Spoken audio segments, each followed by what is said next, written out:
Well, the Hoosier State faces a new legal challenge to one of its recently passed laws dealing with teaching human sexuality in classrooms. ACLU of Indiana is suing the state's Department of Education on behalf of an Indianapolis public school system teacher over its new Education Matters law, citing that it violates the teacher's First Amendment rights. Connor Steffen has a further breakdown of the lawsuit and what happens next.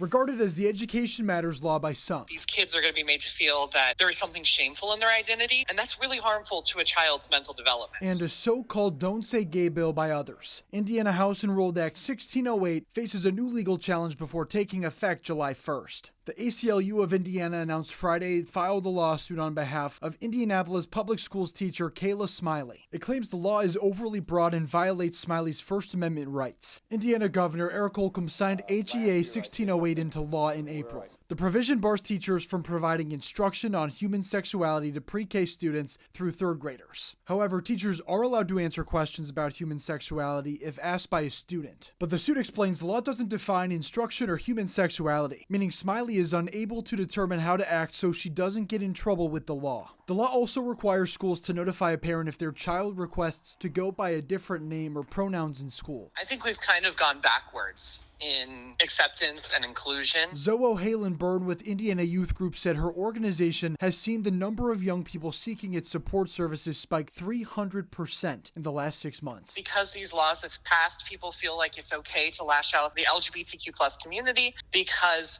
they are seeing these laws pass. They're saying, well, if the law says that we can discriminate, that means I personally can discriminate. WHAS11 reached out to HB 1608 author, Representative Michelle Davis, and Indiana Attorney General Todd Rokita's office for comment, but have not heard back at this time. In Louisville, Connor Steffen, WHAS11 on your side. Meanwhile, here in Kentucky, the ACLU is currently challenging the part in Senate Bill 150 that would ban gender-affirming care for minors and revoke the license of doctors who provide such care. Well, this week, Attorney General Daniel Cameron filed a brief defending that bill. In a statement, Cameron said the legislation protects children from the irreversible effects of unnecessary and experimental medical interventions. The ACLU has asked for an injunction to be put into place, blocking the law while the lawsuit plays out in court. Now, in Cameron's brief, he says that if the court grants that injunction, Kentucky's children will be, quote, irreversibly damaged. This case is currently pending in federal court. And now the Kentucky Department of Education is focusing on a single word in another part of that bill, telling school districts that they have a choice in enforcing parts of that law. Now, the part in question comes from Senate Bill 150's rules around teaching sexuality, gender identity, and sexual orientation. The law states there can be no sex education for children younger than 5th grade or no student of any age getting education about gender identity and sexual orientation. And because of this or, KDE is interpreting that to mean that schools have a choice between those two policies. The new guidance was sent to school districts Monday, telling them that they only have to do one of the two to be compliant. U of L law professor Sam Marcosson says that he believes that this is a fair interpretation of the law by KDE. The question really is it an absurd result to say that since they used or here, either one of those two different policies by a school district would suffice? And in my view, it's not an absurd result. Kentucky Governor Andy Beshear, when asked about the new interpretation, threw his support behind the Department of Education. This is what happens. Again, when you shield a law from the public, it's exactly what happened with the sewer bill.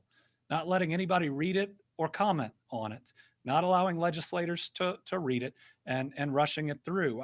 My bet is that there is more than just that one mistake in that bill. You shouldn't rush a process that's supposed to be deliberative just to try to create either a political attack or, for that matter, to pick on a group of already marginalized kids. On Wednesday night, Senator Max Wise, who sponsored the bill, released a statement saying, in part, the new policy is, quote, making a feeble attempt to undermine the law and shamelessly inject politics into Kentucky classrooms. Well, the Northern Indiana Abortion Clinic will close nearly a year after the state approved a ban on the practice. The clinic said this week that they would close because of the ban, calling it, quote, unnecessary and politically driven. The Indiana clinic was one of 7 abortion clinics in the state. Indiana lawmakers pushed a ban on abortion last year, with the state's Republican governor approving the law in August. However, the ban is on pause while lawsuits play out in the Indiana Supreme Court. Tonight, Metro Corrections is reporting another in-custody death. Correction officials say just this afternoon, today, Thomas Simpson died while at the hospital. Now, Simpson had chronic medical issues and was hospitalized on May 27th. Corrections officials believe the chronic medical issues to be the cause of his death Now, since 2021, 15 people have died in LMDC custody.